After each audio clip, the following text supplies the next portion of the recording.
Good morning class. आज हम अपना नेक्स्ट जो है टॉपिक करेंगे। लास्ट हमने किया था जो प्रॉब्लम्स थी रिलेटेड टू इंडेक्स नंबर, उसके अंदर हमने chain base index, fixed base index, base conversion, ये सब चीजें की थी। आगे हम आज करेंगे base shifting, splicing, deflating of index number and cost of living index. ठीक है, तो फर्स्ट क्या है हमारा base shifting. Base shifting name से पता चल रहा है क्या होता है। बेस को हमने क्या करना है, शिफ्ट करना है। समटाइम क्या होता है कि जब हम इंडेक्स नंबर बनाते हैं तो जो हम बेस ईयर लेते हैं या तो वो पुराना हो जाता है या जिस बेस पर हम चल रहे हैं वो वो सीरीज वो सही रिजल्ट नहीं दे पाती। इसलिए हमें क्या करना होता है, न्यू बेस हमें लेना पड़ता है ओल्ड बेस की बजाय। तो इसके लिए फॉर्मूला है index number with new base is equal to index number with old base divide by index number of new base year into 100। इसमें क्या बता रखा है, new base year is taken as 100। हमें क्या करना है, जो न्यू बेस ईयर है जो हम लेंगे वो हम 100 लेंगे। ठीक है, तो हम इसका क्वेश्चन करते हैं। ईयर दे रखे हैं 1980 टू 89। इसमें आपको इंडेक्स नंबर दे रखे हैं। पहले क्वेश्चन पढ़ते हैं।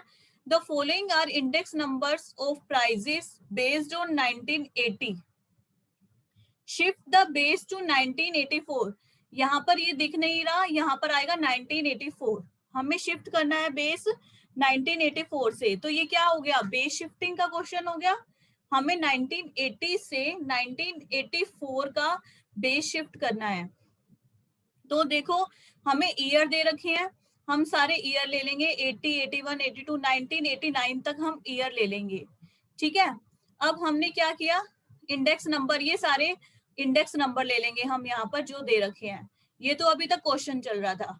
अब हमारा क्या होगा, हमें क्या करना है, index number with new base. Index number with new base, new base हमारा है 1984। न्यू बेस को हमें लेना क्या है, 100। ठीक है, तो क्या होगा 1984 का इंडेक्स कितना है, 300। ठीक है, तो जो 300 है वो हम क्या ले लेंगे, 100। क्या लेना है, index number of new year हमें क्या लेना है, 100। तो 1984 का 300 हमने क्या ले लिया, यहाँ पर 100 ले लिया। हो गया हमारा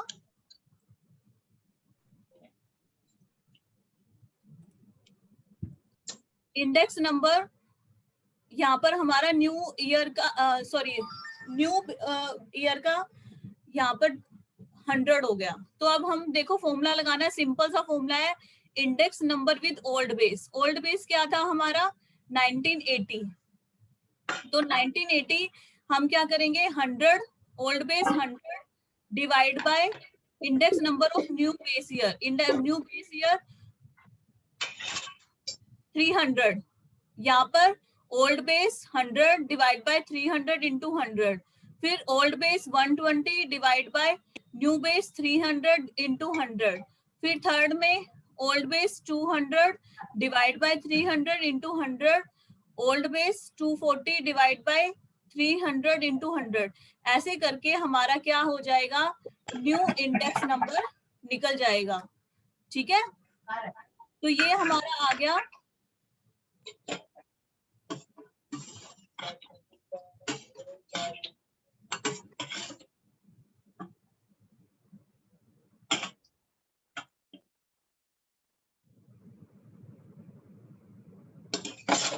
क्या हुआ मैम, हमने 300 क्यों लिया?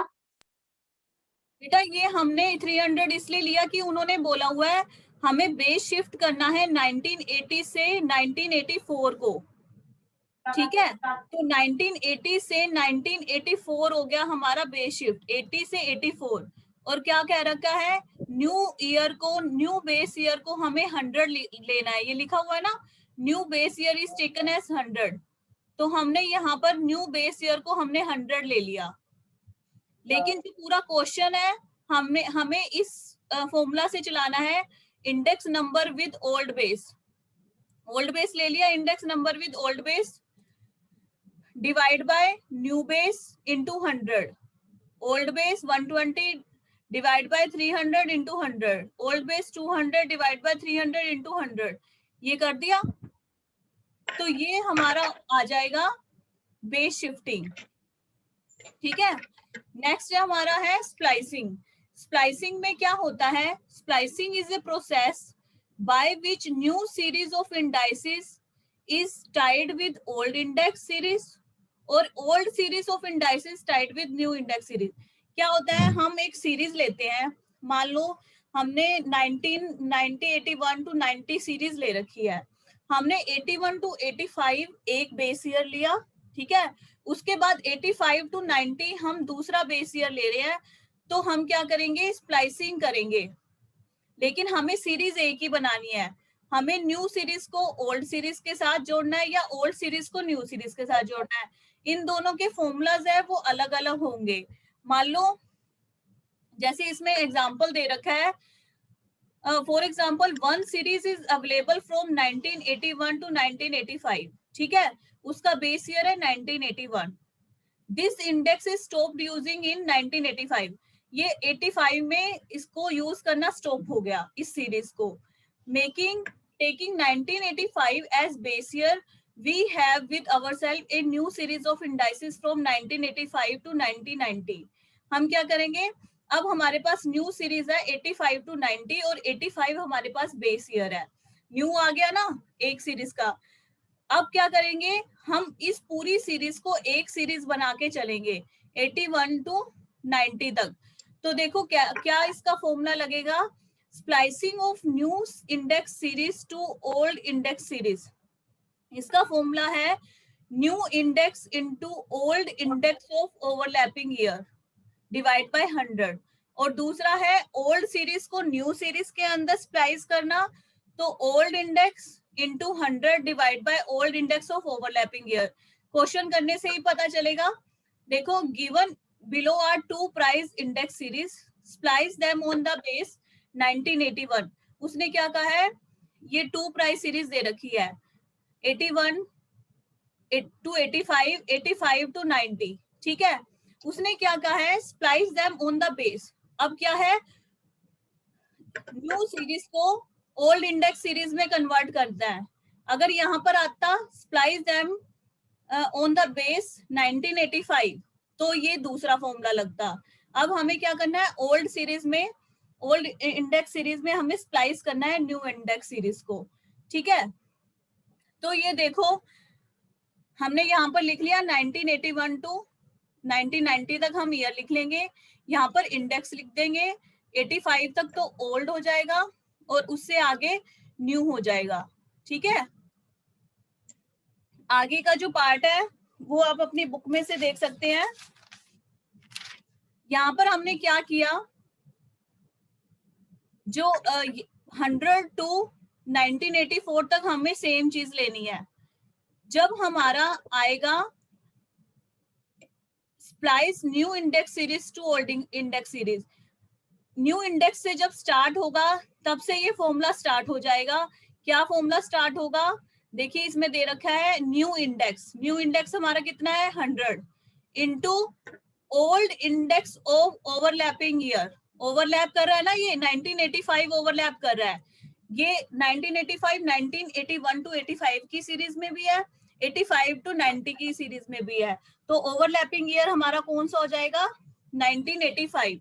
तो new index into old index of one overlapping year 150 divide by 100, ये आ जाएगा हमारा 150।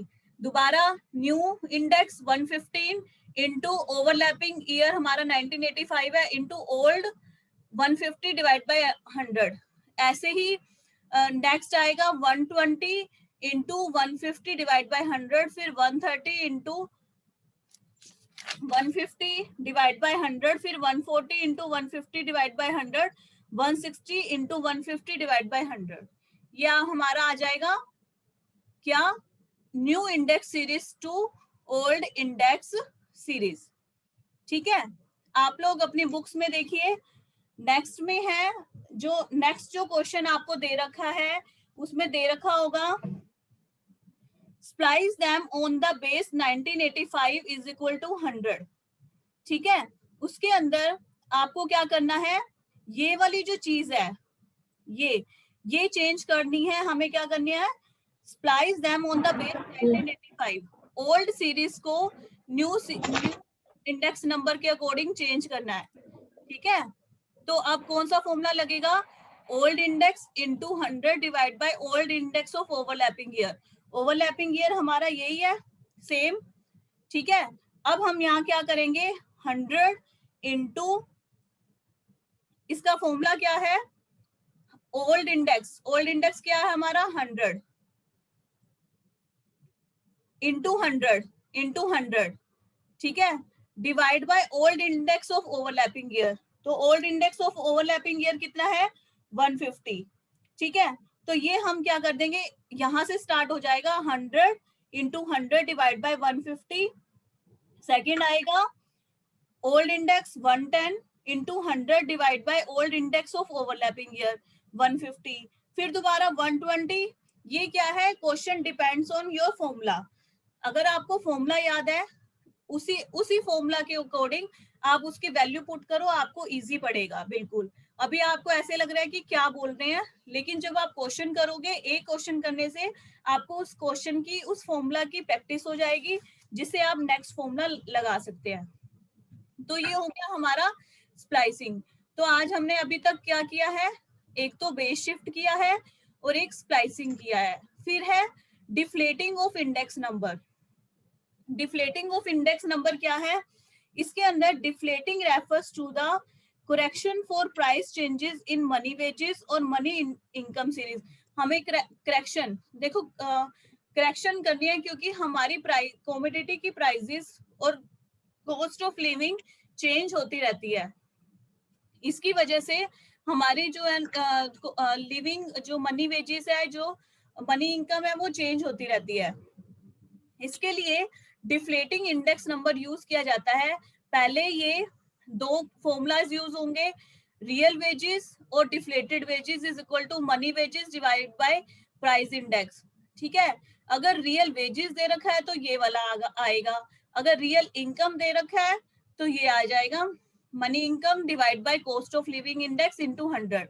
ये आने के बाद ये वाला फॉर्मूला लगेगा, वेजेस दे रखा है तो रियल वेजेस इंडेक्स नंबर लगेगा, रियल इनकम दे रखा है तो रियल इनकम इंडेक्स नंबर लगेगा। तो देखो हम क्वेश्चन पे आते हैं, और इसमें देखो ये दे रखा है, इफ रियल वेजेस इंडेक्स और real income index is to be derived, then first the above said formula are used and then indices are computed by taking the first year as base। हमें इसमें क्या लेना है, ध्यान रखना, first year को base लेना है। The following formula are use to find it. ये जो रियल वेजेस और बेस ईयर दे रखा है, यहाँ पर हमें फर्स्ट जो ईयर है उसको बेस लेना है, इसमें भी फर्स्ट ईयर को बेस लेना है। देखो, the following data related to the wages of people and general price index number calculate real wages. हमें रियल वेजेस पहले ये वाली कैलकुलेट करनी है, ये फॉर्मूला, फिर index number of real wages, फिर ये वाला फॉर्मूला लगा के हमें इंडेक्स नंबर निकालना है विद 1980 एज बेस। देखो फर्स्ट ईयर है, वो हमें बेस ईयर लेना है। तो हमें क्या दे रखा है, वेजेस दे रखी है, प्राइस इंडेक्स दे रखा है। अब हम फॉर्मूला लगाएंगे इसमें रियल वेजेस का फॉर्मूला क्या है, money wages divide by price index. Money wages कितनी है 800, प्राइस इंडेक्स 100 इंटू 100, ये आ जाएगा हमारा रियल वेजेस। ऐसे यहाँ पर money wages divide by price index into 100, ऐसे करके हम पहले क्या निकाल देंगे, रियल वेजेस। ये हमारी आ जाएगी रियल वेजेस। फिर हम निकालेंगे रियल वेज इंडेक्स नंबर। हमें पता है फर्स्ट ईयर को हमें बेस लेना है, तो हम यहाँ पर 100 लगाएंगे। फिर फॉर्मूला नेक्स्ट लगेगा कौन सा, real wages of current year. Current year की real wages 780 divide by real wages of the base year. Base year हमारा क्या है 1980, तो इसकी रियल वेजेस क्या है 800। तो सबके बेस में तो 800 लगेगा, देखो सबके बेस में 800 लगेगा, बाकी जो real wages of current year दे रखी है वो चेंज होती रहेगी, जिससे हमारा निकल जाएगा real wages of index number. ठीक है, ये हमारा हो गया डिफ्लेटिंग। उसके बाद है कंज्यूमर प्राइस इंडेक्स और cost of living index number. Consumer price index और cost of living index number क्या होता है कि हमारा हम देखें तो हमारा जो प्राइजेस हैं जो डेली चेंज होते रहते हैं डिफरेंट टाइप ऑफ पर्सन्स के, ग्रुप ऑफ पर्सन के टाइम एंड प्लेस के अकॉर्डिंग, जिससे उनकी कॉस्ट ऑफ लिविंग भी चेंज होती रहती है और उनका एक्सपेंडिचर भी चेंज होता रहता है। इसको इसलिए इसे क्या कहते हैं, इसको निकालने के लिए जो चीज लगती है वो है consumer price index. Consumer price index number are those index number which measures the effect on living condition of different classes of consumer for any change in the level of prices over a period of time। ये consumer price index number क्या होता है? ऐसा index number जो major करता है living condition को different classes of people, जैसे इंडस्ट्रियल पीपल हो सकते हैं, हाउस होल्ड हो सकते हैं, सैलरीड पीपल हो सकते हैं, उनके प्राइस इंडेक्स पे टाइम टू टाइम क्या चेंजेस रहता है over a period of time, वो हम किससे मेजर करते हैं? कंज्यूमर प्राइस इंडेक्स से। ठीक है, ये यूजेस हो गई, कंस्ट्रक्शन हो गई। हम सीधा आते हैं मेथड्स पे। बिल्कुल इजी मेथड है, आपने कर रखे हैं। 2 मेथड्स है, एग्रीगेट एक्सपेंडिचर मेथड और फैमिली बजट मेथड। तो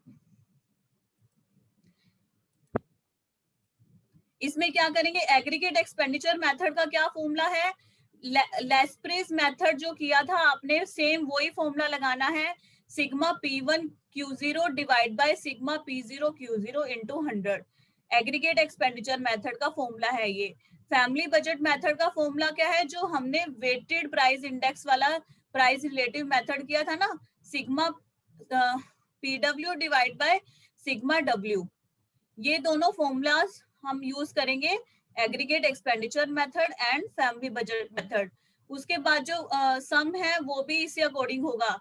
हमें क्वांटिटी दे रखी है, फिर हमें न्यू प्राइजेस और ओल्ड प्राइजेस दे रखे हैं, इस बेस पे हमें P0 P1 मिल गया, फिर हम P0 Q0 P1 Q1 ये निकाल के इसको फॉर्मूला में पुट करेंगे।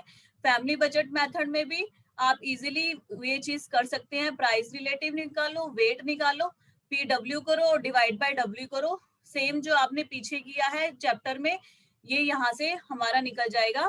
Cost of index number by family budget method and cost of living index according to aggregate expenditure method. ये थे इस चैप्टर के सारे जो प्रॉब्लम्स से रिलेटेड मेथड्स। फर्स्ट हमने क्या किया था? Chain base index,